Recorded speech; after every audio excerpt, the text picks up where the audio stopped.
as an addendum, just so I don't ruin everything completely, the other thing I do is leave the door open and also teach her that she only can come in and out when I tell her she can. So if she starts to come out now, she's actually going to get told to go back in. So earlier, she just kind of let herself out. Now we're going to kind of give her a chance to figure out on her own that she should be standing there. And so she's got her eye on me. She's tuned into me. Her ear was toward me. She's got hay, so she's happy there. But as soon as she starts to go a little too far, I'm going to tell her she's not allowed to go any farther. So we'll give her another little sniff inch here. Too many more steps forward and we'll push her back in. But back, back, back.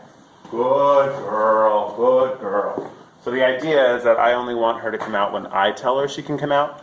But I do want her to feel confident enough to go in and out through a door without me having to lead her all the time, if I've given her permission. I don't want her to suck back and get stuck. Self-loading in a trailer is a great example of when I need that. I need her to walk ahead of me as long as I've told her it's okay. But I also need her to not run over me when I go to unload her off the trailer, so she's got to learn to wait for me. Huh? Good girl. Good job.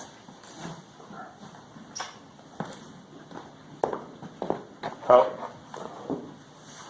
Good girl. So this is not something I would normally teach a horse or condone, because I don't like horses that walk into stalls ahead of themselves or exit without.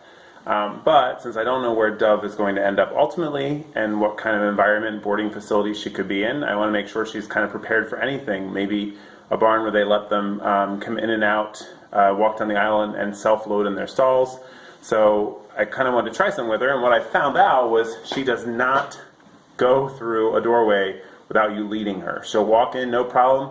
But this will also help me for, I'm going to do this now because it'll help me for self-loading on trailers, which I want to make sure she can also self-load on a trailer. That'll help when I'm getting her ready for a new home.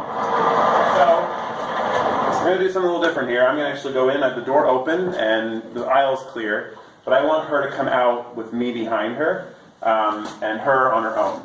And what you'll notice, we've been working on it a little bit now, but now we'll walk out, which is great. I got to go catch her. But going back in will be the challenge. So let's see if we can get her to actually go back in. Come on, bring her arms over. Good girl. Good girl. Arms over. Good girl. Nope. Good girl. So she doesn't ever want to turn towards you, which is probably something she learned, which is actually proper. I don't want her turning into me. I want her turning away. But she doesn't want to do it. So now we'll see if we can get her in her stall. Oh, good girl. Nope. Good. Walk in. Nope. Oh. Back. Good girl. Oh. Good girl. Nope. Can you do this here? Good girl. There you go. Good girl. Nope. Good job. Come on. There you go. You got it. Nope.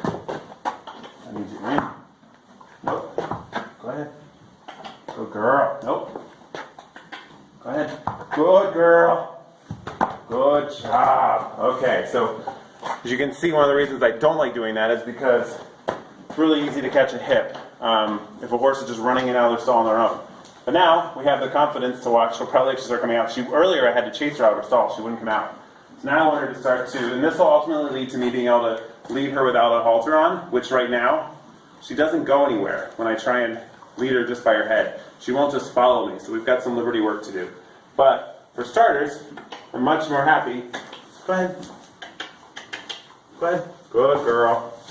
So you notice she doesn't run out. I have to kind of encourage her out. We're going to turn around here, kiddo. Watch your butt. Okay. And go back in. Good girl. Hey, come back in. No, I need you to turn toward me. Good girl. There you go. Give a little bit. Turn this way. There you go. Back in. Good job. Good girl. So we've just been doing this for a while now, and I thought I'd video it because she wasn't catching the concept. We were having literally stops at the door. So now I'm going to try and get her to the point that she'll just walk out with me without a halter on. This is going to be a little harder. Come on. Let's go. Easy. Good girl. So So she's so respectful of my space that she almost makes it harder. Good girl. Come here. Good job. As soon as I'm in front of her, she doesn't want to go forward. And I need her to learn that it's okay. You're okay. Come here, dove. If I'm giving her the cue that it's okay for her to do it on her own, I want her to feel like it's okay to make a decision. Good girl. You're okay. Good job. Good girl. Girl. There you go. Good job. Good girl. Okay. We'll stop there for tonight. That's actually a lot of progress from where we started. Earlier, she would just freeze at the door. I mean, she wouldn't go anywhere near it. So I'm happy with that. Again, not something that I normally would encourage a horse to do, to get ahead of me or to do that, but I also feel like I don't know where she could end up, and I think part of your job when you're training a horse that is intended for resale is that you got to kind of think what other environment. They're not always going to be in my environment. They won't always be in my control. So what can I do to help prepare them for anything that comes up?